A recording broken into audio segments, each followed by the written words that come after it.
Hi guys, India ഒട്ടൊക്കെ പറയാണ് the most violent movie in India എന്ന് പറയുന്നത് മാർക്കോ ആണെന്ന് ഒരേ സ്വരത്തിൽ പറയാണ്. അത്ര അടിപൊളിയായ ഒരു പടമായിട്ടുണ്ട്. കേരളത്തിൽ മാത്രമല്ല എല്ലാ ഭാഷയിലും ഇത് ആക്സെപ്റ്റ് ചെയ്യപ്പെട്ടിട്ടുണ്ട്. അപ്പൊ പലരും പറയുന്നത് ആനിമലിന്റെയും മുകളിലാണ്, കില്ലിനും മുകളിലാണെന്ന് പറഞ്ഞത്. ബോളിവുഡിൽ പോലും ഇത് കോളിലൊക്കെ സൃഷ്ടിച്ചിട്ടുണ്ട്. പക്ഷെ ഇങ്ങനെയൊക്കെയാണെങ്കിൽ തന്നെ ഫാമിലി ഓഡിയൻസ് പോകാൻ ബുദ്ധിമുട്ടാണ്. ഭയങ്കര വയലന്റ് ആയ ഒരു സീനുകളും കാര്യങ്ങളും ഉള്ളതുകൊണ്ട് തന്നെ. പക്ഷെ തീർച്ചയായിട്ടും ഭയങ്കര അടിപൊളിയായ ഒരു വയലന്റ് ആക്ഷൻ മൂവി കാണണം എന്നുള്ളവർ ഇത് കണ്ടിരിക്കണം. നല്ല മനക്കെട്ടി ഉണ്ടാവണം. അത്രയും ബ്രൂട്ടലായ സീനുകളിൽ വരുന്നുണ്ട്. ഈ പടം ഇത്രയും അടിപൊളി ഒരു ക്രാഫ്റ്റ് ആവാൻ, ഇത്രയും അടിപൊളിയാവാൻ കാരണം നമ്പർ 1 ഒബ്വിയസ് ആയ നമ്പർ 1 റീസൺ എന്ന് പറഞ്ഞാൽ ഉണ്ണി മുകുന്ദൻ തന്നെയാണ്. ഇങ്ങനെ ഒരു പടത്തെ ലീഡ് ചെയ്ത് എവിടെ പോലും ഡ്രോപ്പ് ആവാതെ ആ ഒരു സ്വാഗ് ഒന്നും എവിടെയും വിടാതെ ഇട്ടുവാക്കിയത് ഉണ്ണി മുകുന്ദൻ എന്നുള്ള സ്റ്റാർ തന്നെയാണ്. ഉണ്ണി മുകുന്ദൻ കുറെ കാലമായി ഇൻഡസ്ട്രിയിൽ ഉണ്ടെങ്കിൽ പോലും ഒരു വമ്പ ഹിറ്റ്, ഒരു ബിഗ് ഷോട്ട്, എന്താ പറയാ, പുള്ളിക്കാരുടെ കരിയറിലെ ടേണിംഗ് പോയിന്റ് ആവുന്ന ഒരു പടം കിട്ടിയിട്ടില്ല ഇതുവരെ ആയിട്ട്. പക്ഷെ ഇത് തീർച്ചയായിട്ടും ഒരു ടേണിംഗ് പോയിന്റ് ആവും. ഉണ്ണി മുകുന്ദൻ ഒരു നടൻ ഈ ഒരു സിനിമക്ക് വേണ്ടി എഫേർട്ട് ഭയങ്കരമാണ്. അതുകൊണ്ട് തന്നെ തീർച്ചയായിട്ടും പുള്ളിക്കാരന്റെ ഒരു ലെവൽ ഈ ഒരു പടം കൊണ്ട് മാറണം. ഉണ്ണി മുകുന്ദന്റെ സ്റ്റൈല്, സ്വാഗ് എല്ലാം കിടുവാന്ന് പടത്തില്. ആ പടത്തിന് മാർക്കൊരു അഴിഞ്ഞാട്ടാണ് പടം. പിന്നെ ഈ പടത്തിന് ഇത്ര ഹൈ ആക്കുന്ന ഒരു സംഭവം എന്ന് പറയുന്നത് രവി ബാസ്രൂറിന്റെ ബാക്ക്ഗ്രൗണ്ട് മ്യൂസിക്കുമാണ്. പടത്തെ മ്യൂസിക് കൊണ്ട് എങ്ങനെ എലിവേറ്റ് ചെയ്യാന്ന് പറഞ്ഞാൽ പുള്ളിക്കാരൻ അത് കാണിച്ചിരും. അതാണ് ഇതിൽ കാണിച്ചു തന്നിട്ടുള്ളത്. മാർക്കോന്റെ BGM ഉണ്ട്.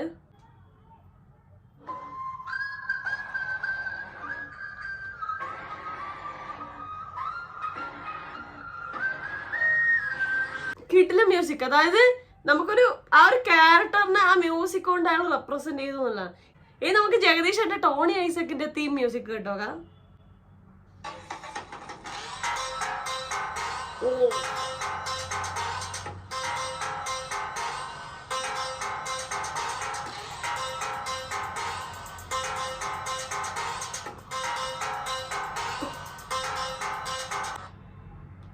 വാവ്, ബ്രൂട്ടൽ ക്രൂവൽ ഫീലിംഗ് മൊത്തം ആ ബാക്ക്ഗ്രൗണ്ട് മ്യൂസിക്കിൽ, ആ ഇൻട്രോ സോങ്ങിൽ വരുന്നുണ്ട്. മ്യൂസിക് കൊണ്ട് എങ്ങനെ സിനിമ എലിവേറ്റ് ചെയ്യാന്ന് പറഞ്ഞാൽ ഇങ്ങനെ മ്യൂസിക് കേട്ടാൽ മതി. KGF തന്നെ അതിന്റെ ഒരു എക്സാമ്പിൾ ആണ്. പടം എന്ന് പറയുന്നത് ഭയങ്കര സംഭവമായി മാറാൻ, അല്ലെങ്കിൽ ഒരു ഫീലിംഗ്, ആൾക്കാരുടെ മനസ്സിലൊരു വാവ് നല്ലൊരു ഫീലിംഗ് ആക്കുന്ന രവി ബാസ്രൂറിന്റെ മ്യൂസിക്കിന് ഭയങ്കര പങ്കുണ്ട്. ഭയങ്കര മ്യൂസിക്കലി പടത്തെ ഭയങ്കരമായിട്ട് എലിവേറ്റ് ചെയ്യാൻ പറ്റുന്നുണ്ട്. പുള്ളിക്കാരന് കിട്ടു മ്യൂസിക്കാണ്.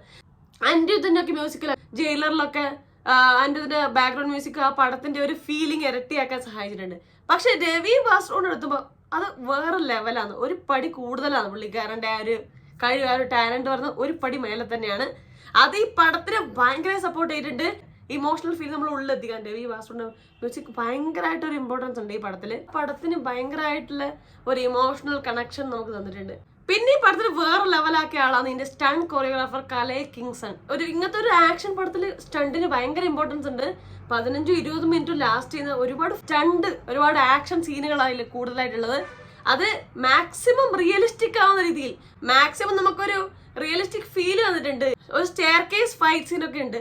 എനിക്കൊന്ന് 1-2 കട്ട് മാത്രമേ ഉള്ളൂ. അത് കണ്ടിന്യൂസ് ആയിട്ട് എടുത്തിട്ടുള്ളത്. നമ്മളിങ്ങനെ പിടിച്ചിരുത്തൂല, ഇങ്ങനെ ആകാംക്ഷയിൽ ഇങ്ങനെ പിടിച്ചിരുന്ന കുറെ സംഭവങ്ങളൊക്കെ വരുന്നുണ്ട്. പിന്നെ എടുത്തു പറഞ്ഞൊരു സംഭവമാണ് മാർക്കോനെ കയ്യും കാലും കെട്ടിയിട്ടതിന് ശേഷമുള്ള ഒരു സ്റ്റണ്ട് ഉണ്ട് ഫസ്റ്റ് ഹാഫിൽ. കിട്ടു സ്റ്റണ്ടാണ്. ആ സ്റ്റണ്ടും പുഷ്പ 2 സ്റ്റണ്ട് സീനുമായിട്ട് കമ്പയർ ചെയ്തിട്ട് കമന്റ്സ് കണ്ടു. അതായത് പുഷ്പ 2 അല്ലു അർജുനെ കയ്യും കാലും കെട്ടിയിട്ടുള്ള സ്റ്റണ്ട് എന്തുകൊണ്ടാണ് ഇത്രയും ആൾക്കാരെ കുറ്റപ്പെടുത്തിയത്, എന്തുകൊണ്ട് ഇത് എല്ലാവർക്കും ഇഷ്ടപ്പെട്ടു, ആ രീതിയിലൊരു കമന്റ് വന്നിട്ടുണ്ട്. ശരിക്കും പറഞ്ഞാൽ പുഷ്പ 2 ഭയങ്കര അൺറിയലിസ്റ്റിക് ആയി പോയി. Last fight scene especially. മൊത്തം പടത്തിലെ എല്ലാ ഫൈറ്റ് സീനും മോശമായിട്ടില്ല, പക്ഷെ ക്ലൈമാക്സ് ഇല്ലേ ഫൈറ്റ് സീൻ അടിപൊളി ആയിട്ടില്ല. കാരണം റിയലിസ്റ്റിക് അല്ലാത്തില്ല ഫൈറ്റ് എടുത്തിട്ടുള്ളത്. എന്നുവെച്ചാൽ കയ്യും കാലും കെട്ടി പുള്ളിക്കാരൻ പറന്നടിക്കുന്നു, കയ്യും കാലും കെട്ടി പറന്നടിക്കുന്നു പറഞ്ഞത് പോസിബിൾ ആയ ഒരു കാര്യമല്ല. പക്ഷെ ഇതിലോട്ട് എത്തുമ്പോൾ കയ്യും കാലും കെട്ടി അതേ സീൻ തന്നെ എവിടെയും വരുന്നത്. പക്ഷെ ഇവിടെ വ്യത്യാസം എന്താ വെച്ചാൽ മാർക്കോന് പോസിബിൾ ആവുന്ന കാര്യം ചെയ്യുന്നുള്ളൂ. തിരിഞ്ഞടിക്കോ പറന്നടിക്കുന്നൊന്നുമില്ല. അതാണ് നിങ്ങൾ ടീസറിലൊക്കെ കാണുന്ന സംഭവങ്ങള്. ചില സീനുകൾ നിങ്ങൾ കാണുന്നുണ്ട്. കൂടുതൽ പറഞ്ഞാൽ സ്പോയിലർ ആയപ്പോ റിയലിസ്റ്റിക് ആയിട്ടാണ് ആ ഫൈറ്റ് സീനിൽ എടുത്തിട്ടുള്ളത്. അൺറിയലിസ്റ്റിക് ആയ ഫൈറ്റ് സീൻസ് ആണ് ഈ പടത്തിൽ മൊത്തം ഉണ്ടെങ്കിൽ എല്ലാവരും ഈ പടത്തെ ടോട്ടലി നിഷേധിച്ചാണ് ബാക്കി എല്ലാ സംഭവങ്ങളും ഉണ്ടെങ്കിലും. കാരണം ഫൈറ്റ് ആണ് ഈ പടം മൊത്തം ഉള്ളത്. ആക്ഷൻ കൊറിയോഗ്രാഫി വേറെ ലെവലായിട്ടുണ്ട്, അത് എടുത്തു പറയണം. പിന്നെ കിടുവായിട്ടുണ്ട്. ചന്ദ്രു സെൽവരാജിന്റെ സിനിമാറ്റോഗ്രാഫി ഭയങ്കര ഫ്രെയിമുകളൊക്കെ ആയിട്ടുണ്ട്, കിടുവായിട്ടുണ്ട്. എഡിറ്റിംഗ് കിടുവായിട്ടുണ്ട്. പിന്നെ ഏറ്റവും ഇമ്പോർട്ടന്റ് ആയിട്ട് ഹനീഫ് അദാനിയുടെ ഡയറക്ഷൻ. നമുക്കറിയാം കഥയിൽ ഇങ്ങനത്തെ ഒരു സിനിമയിൽ കഥയിൽ ഭയങ്കര ട്വിസ്റ്റ് സംഭവങ്ങളൊന്നും കാര്യമായിട്ട് വരാനുള്ള സാധ്യതയില്ല. ഒരാൾ ചതിക്കുന്നു, റിവഞ്ച് ചെയ്യുന്ന സംഭവം തന്നെയാണ്, അതിൽ വ്യത്യാസമൊന്നുമില്ല. പക്ഷെ അത് എടുത്തിരിക്കുന്ന രീതി, ആ ഷോട്ടും ആ സിനിമ നമുക്ക് ഉണ്ടാക്കുന്ന ഫീലിംഗ് ഹനീഫ് അദാനി കിടുവാക്കിയിട്ടുണ്ട്. ഇതുവരെ ചെയ്തതിൽ ദ ബെസ്റ്റ് മൂവിയാണ് ഹനീഫ് അദാനിന്റെ. ഓരോ ഷോട്ടും കാര്യങ്ങളെല്ലാം വെച്ചതും പ്ലേസ് ചെയ്ത സംഭവങ്ങൾക്ക് കിടുവായിട്ടുണ്ട്, കിടു ഡയറക്ഷൻ ആയിട്ടുണ്ട്. പിന്നെ ആഫ്റ്റർ ഓൾ എല്ലാത്തിനും ഫസ്റ്റ് പോയിന്റ് ഇതിന്റെ പ്രൊഡ്യൂസർ ഷെരീഫ് മുഹമ്മദ് എടുത്തു പറയണം.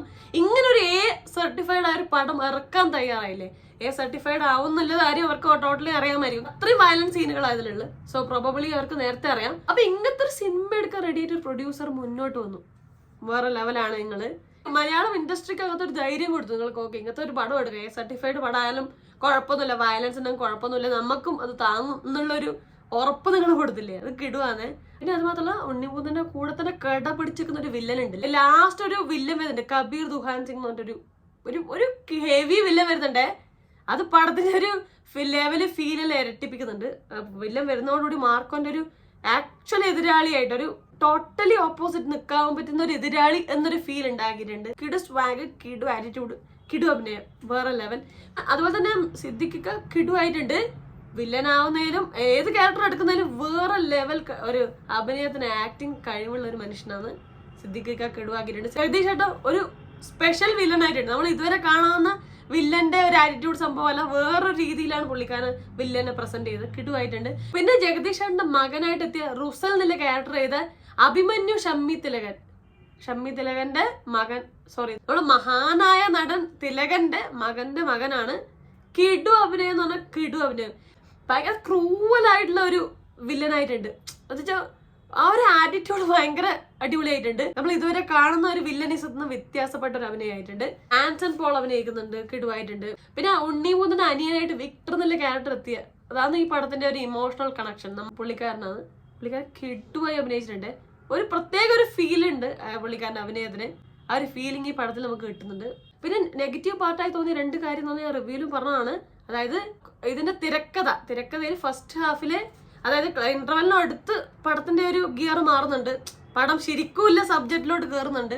പക്ഷെ ആദ്യത്തെ കുറച്ചു നേരമായി ഇൻട്രൊഡക്ഷൻ പാർട്ട് നാർക്കോയെ ഹൈ ആക്കാൻ വേണ്ടി പറഞ്ഞ കാര്യങ്ങൾ കുറച്ച് ഒഴിവാക്കിയിരുന്നെങ്കിൽ, കുറച്ചും കൂടെ ഹാപ്പനിങ് ആയ സീൻസ് വന്നിട്ടുണ്ടെങ്കിൽ കുറച്ചും കൂടെ അടിപൊളിയായേനെ. അതുപോലെ തന്നെ ക്ലൈമാക്സ് ഫൈറ്റ് ഉണ്ടല്ലോ വില്ലന്മാരായിട്ടില്ലേ, അത് കുറച്ചും കൂടെ ഹെവി ആക്കായിരുന്നു. വില്ലന്മാര് കൊടുത്ത പണി വെച്ച് നോക്കുമ്പോ ഇത് കുറച്ച് കുറഞ്ഞു പോയോ.